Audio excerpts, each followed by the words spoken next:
السلام عليكم ورحمة الله وبركاته. اللهم صل وسلم وبارك على سيدنا محمد وعلى آله وصحبه وسلم.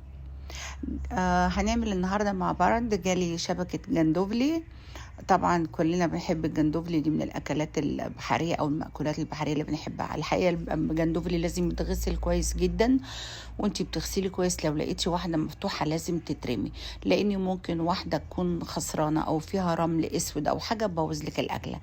هنا بنزل في معلقتين زيت وبنزل عليهم بفصين توم بالملح، وابتدي انزل بالجندوفلي بتاعي بقلبه تقلبتين بالطريقة دي زي ما انتوا عارفين.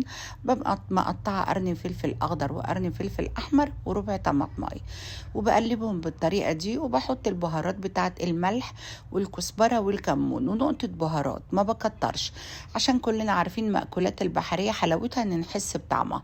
انا واحدة من الناس اللي باكل الجندوفلي الحقيقة ني، ما بحبوش كمان مستوي، بيبقى ني اكتر. زي ما احنا عارفين هنغطيه 4 دقايق هنلاقيه فتح بالطريقة دي، وبقى خلاص استوى وبقى جميل.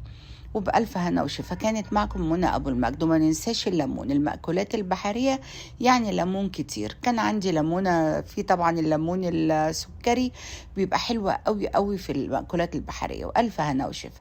السلام عليكم ورحمة الله وبركاته.